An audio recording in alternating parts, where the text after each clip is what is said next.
Hello to my family and friends. I apologize. I do not call nor visit nearly enough, or in many cases, ever. But to those people meeting me for the very first time, my name is Nick Amon, and contrary to what I just said, I'm a great guy. So it goes without saying I need to improve my communication skills. That being said, it is not why I'm here today. So bear with me. As you'll see over the next few minutes, being on camera is not something I am predisposed to doing.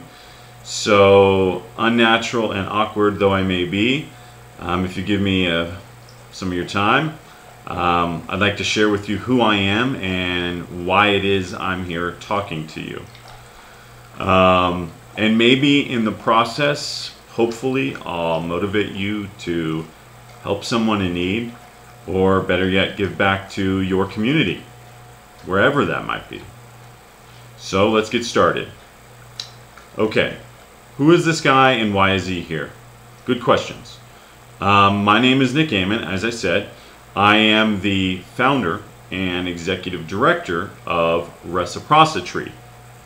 What is Reciprocitree, you ask? Better question.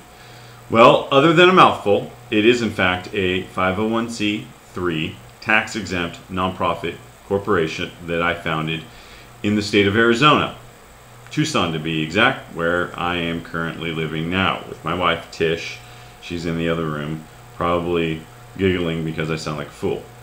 I founded it just a little over a year ago, right here in this house. Not at this very desk. My desk is over there. This is my wife's desk. Hers is much nicer than mine, which is fine. She's in the business of making money. I'm in the business of giving it away. So she gets a better desk. I have a business partner. His name is Craig Gray. And no, he is not related to Christian Gray. Craig is been in my life for about 7 years as a friend and now as a business partner. He's been instrumental in getting this concept and dream off the ground, but more importantly, he's been instrumental in keeping me on the straight and narrow, which, as some of you know, is not altogether easy or achievable. So, Reciprocitree, nonprofit, Arizona. Okay, particulars. Specifically, what is it that we do? Okay, well, I have two answers for you. One's a little more technical, the other one's a little bit more understandable. The technical answer is, and forgive me, I need to read my script here. It's on my computer. It is an online portal that operates as a facilitator of emergency financial support for the purpose of promoting responsible civic engagement through community service and volunteer action. Okay, here's the layman's terms. Think of Reciprocitree as a giving tree, hence the logo, but with a twist. Instead of being regulated to only shopping centers during the holiday season, Reciprocitree will be available online 24 hours a day, 7 days a week, 365 days a year. Well, that's my goal anyway. Right now it's available online 24 hours a day, 7 days a week, 365 days a year when I am physically available to answer questions and direct resources. It's a one-man operation at this point. So, what's up with the name, what's up with the logo, and what's up with this giving tree nonsense? So, people in need, they turn to Reciprocitree's website. In reciprocation for being granted unencumbered access to financial support, unlimited financial support I might add, members of our online community who ask for and receive this assistance must commit to give back at a time and a place of their choosing, not mine, to their community, whether or not they consider it a local or global community, through responsible community service or volunteer action. So, I've said a lot, hasn't made any sense to you? That's a great question. And the only way I know how to address that is to share my own story, or as we say in the program, my experience.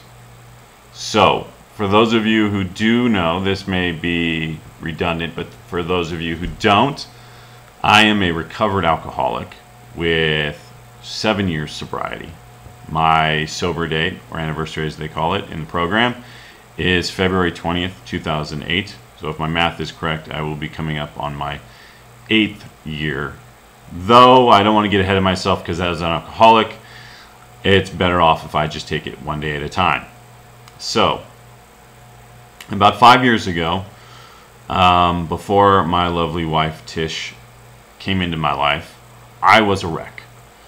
And I was a wreck because I was going through a divorce with my wife at the time, and that wasn't easy.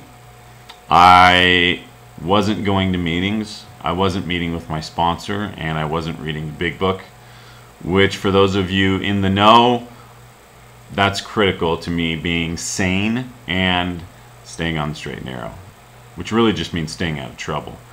But because I thought I knew better, and because I am a annual subscriber to isolation.inc, I thought it would be best if I stopped going to the things that were helping me and I stopped spending time with the people that were providing the help. Excuse me. So, as these things tend to do, I found myself restless, irritable, and discontent. And the only thing I knew I could do to alleviate that at the time was take my life. Now, as a practicing alcoholic at the time, I wasn't very successful in anything I tried to do, let alone take. So, as the creator or power above saw fit, I was unsuccessful in my many attempts over a span of about 3 to 4 days, so I recall. Unbeknownst to me at the time of my isolation, I had been declared a missing person by friends and coworkers, and a report went out, and people were marshaled, and people were worried and scared. People that I didn't know and realized cared about me were out there looking for me. And when I had failed in my many attempts to achieve my desired end result, I thought, well, I better go back home and I better go to work. But as a good alcoholic, I was oblivious to what had transpired during those 4 days. Because I don't know if you know this about anyone with an addiction, especially alcoholics of my kind, we think the world revolves around us. So I was pretty sure that everybody was just put on hold until I returned. Well, it wasn't. And although I thought I could slip right back into my life at that time, when I returned to my meeting, and it was my turn to speak, I raised my hand and I said, "Hello, my name is Nick Ammon. I'm an alcoholic. I'm just grateful to be here." Thinking that I would go unnoticed. Well, as fate would have it, everyone in that meeting that day had been watching the news over the past 4 days, and they all pointed out to me that they had seen me declared a missing person. So, humbly humiliated, I admit to them at that moment that yes, I had thought better of my living and had made some attempts at rectifying that. To no end, and to my disappointment, I was just left with the life that I had wrought, the decisions I had made, and the people I had hurt. And so with that, the next person stood up and introduced themselves, and I was no longer the center of the universe. But when I returned to my job, which at the time was as a fitness center personal trainer and club manager, I realized that there were people that had been really worried about me and had been looking for me. And that was an uncomfortable and unsettling realization and experience for me. I had to call some people in my family because they had been notified that I had been declared missing. And it was just a really uncomfortable time for me. Well, as the days and weeks moved on, and as I got back to what was my life at that time, it was abundantly clear to me that, as we say in the program, my life had become quote unquote unmanageable, and that is an understatement. If you must know, I was living in an apartment, a condo that my ex-wife and I owned that had become so unkempt that there were maggots in my cupboards. And for anyone who knows me, that's pretty hard to believe. There was no food that was edible. There was really no furniture to speak of, and I was unable to pay my bills. Like I said, my life had become unmanageable. Well, at this time, a very special someone entered my life, and as fate would have it, she was excellent at knowing how to manage what had become the unmanageable for me, which is really just kind of the in-between space between being the president of the galaxy and cleaning toilets for a living. I don't do the in-between so well. So I asked her with all humility if she'd be willing to assist me in managing my affairs, and she was. And to this day, I don't know why, but she said yes. And it was the first time in my 30-odd years of being on this planet that I had truly asked someone for help, and they knew there was nothing I could ever do to repay them. And so I did. I asked her for help, and we began the long road back towards getting my life back on track. My wife and I. Some of you met her. You might see her picture. She's got big teeth and they're very white. She's an incredible person. Needless to say, what she uncovered in the unmanageableness of my life was that I had let a few bills go without being paid for more than years. The divorce from my wife had wrought havoc on my personal finances, and as an alcoholic, I thought better of it and just swept it under the rug. Well, at that time I didn't even have a rug to sweep it under, so it just piled and piled and became unmanageable. And I thought that if I just didn't pay those bills, that the people that were asking for the money just would stop asking for the money. As it turns out, that's not how it works, and they availed themselves of the legal system. And what my wife found out was that they were knocking pretty hard at my door and wanted their money. And not just the money I owed them, but the money that had accrued in interest over the months and years of them asking for it. This is all news to me at the time. So, well, I kept these things to myself. When I showed up for work, it was my job to be motivated and a positive force in the people's lives who paid me to affect change in their physical and sometimes emotional and mental well-being.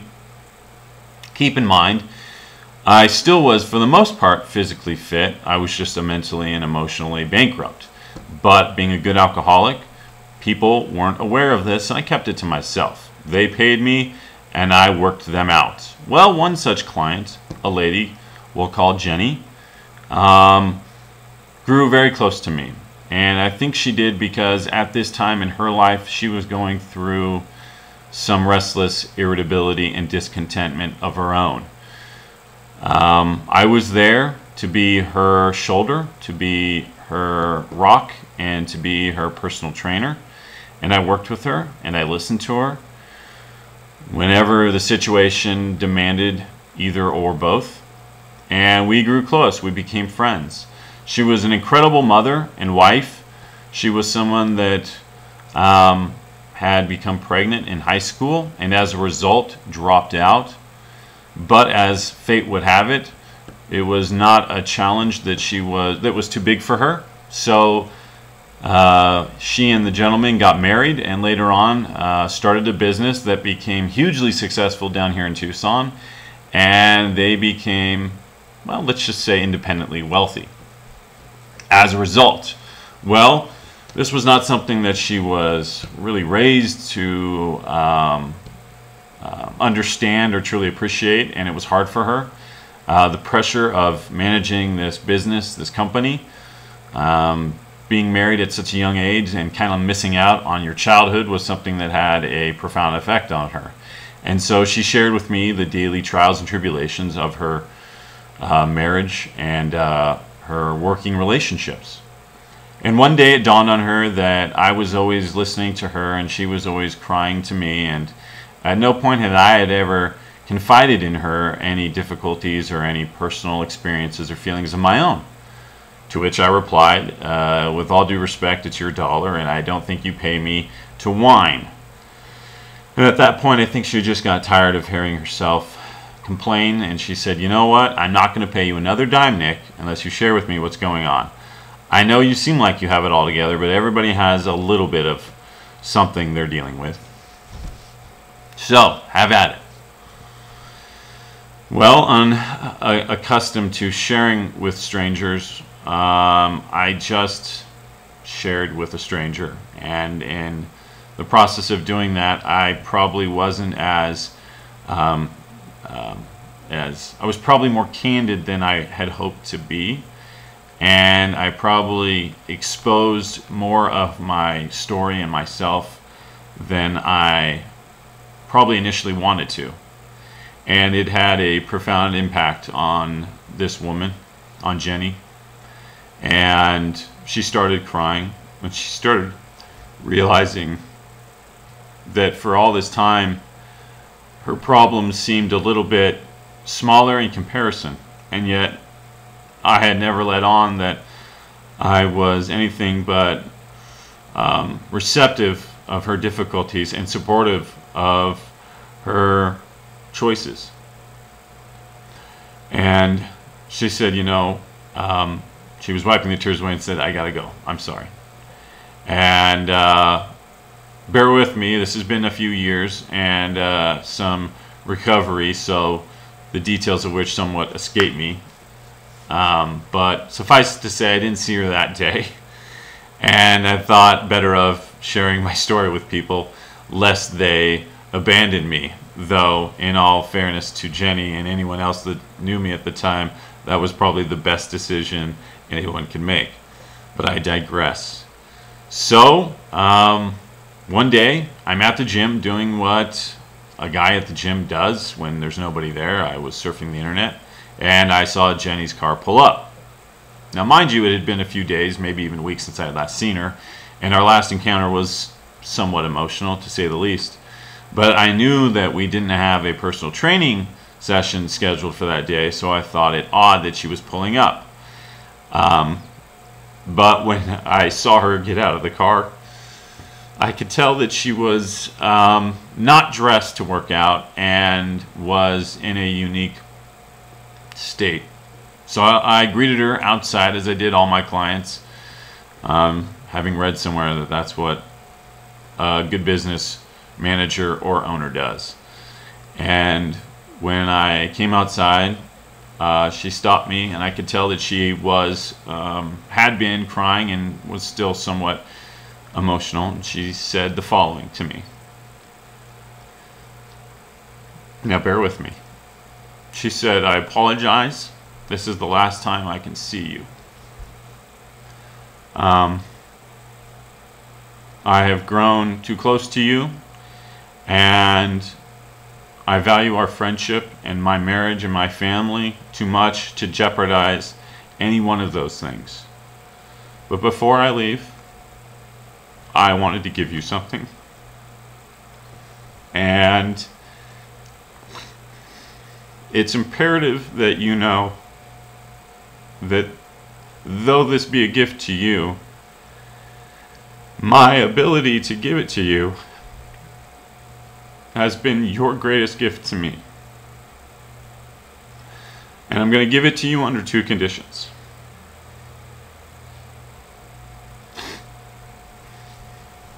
One, that you wait to open it until I am long gone. And two, that you make no attempt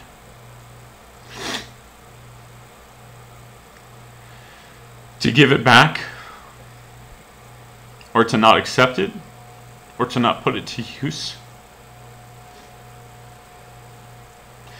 Because I have never been given an opportunity to do something like this for somebody, nor will I ever. And I consider it to be one of the great opportunities of my life. And for you, and for that, I thank you. And with that, she kissed me on the cheek and gave me a big hug and drove off. Well, as you can probably guess, what she gave me was an envelope. And it doesn't take a rocket scientist to ascertain the contents of such an envelope. But because of my fragile nature, I was unwilling to open it myself, but because I wanted to respect her wishes, I knew that somebody was going to. So I called Tish and told her to hightail it down to the gym. Not to work out, but because I had a small task for her.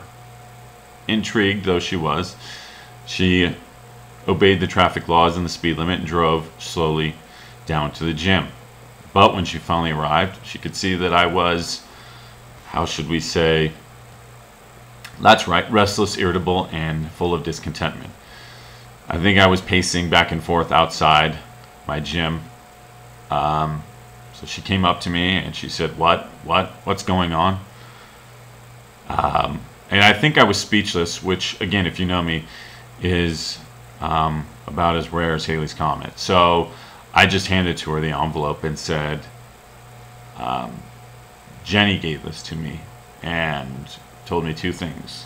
I told her what those two things were, and she knew who Jenny was, so it immediately dawned on Tish that this was important.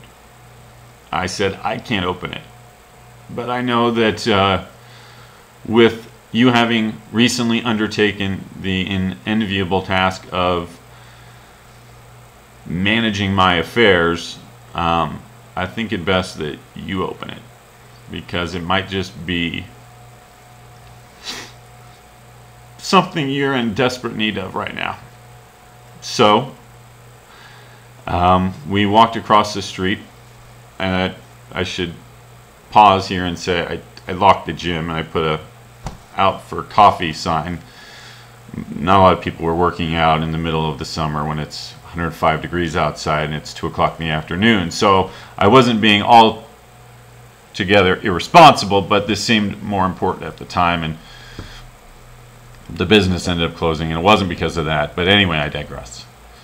So Tish and I walk across the street and we sit down, and I give her the envelope, or she already has it, and she begins to open it.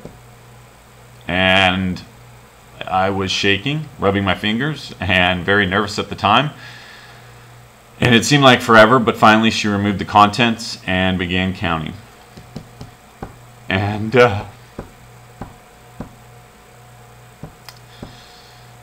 she counted $2,000. This woman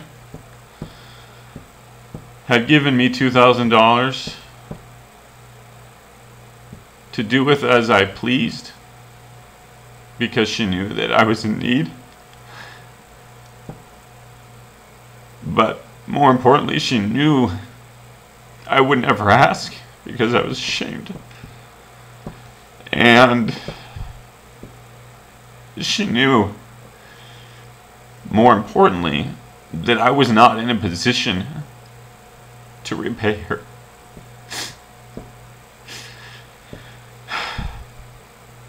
I don't know what motivated or prompted this individual into doing such a thing, because I can tell you, up until that point, I had never done anything remotely like something like that. On a good day, I'm still selfish and self-centered. But because of Jenny's gift, I was able to start to put the pieces back together. And with the help of people like my wife and my business partner and the invaluable day-to-day workings of Alcoholics Anonymous and my sponsor and the Big Book, I strung together enough one days at a time and got my shit together. Excuse my language, but that's what I did. And in the process, I realized that, like the disease of alcoholism, the desire to be selfless and other-centered and to do for someone other than myself, likewise, is a progressive disease. And so I decided to start volunteering, and in the process of volunteering, I apologize, I have no tissues. I didn't really think this through. So I started volunteering, and that volunteering, which at the time was a complete and utter inconvenience because I had so many other more important things to do, like just be the center of the universe, and that takes up a lot of my time. What started off as 1 hour a week became a full-time job, became a vocation, and became a passion of mine.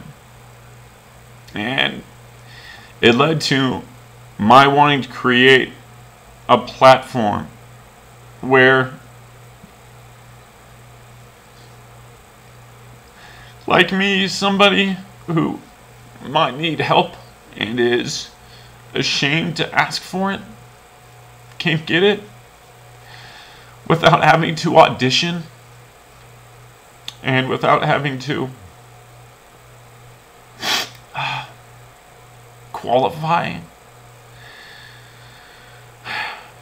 And where somebody like me today has the ability and the wherewithal and the desire to help that me from 5 years ago.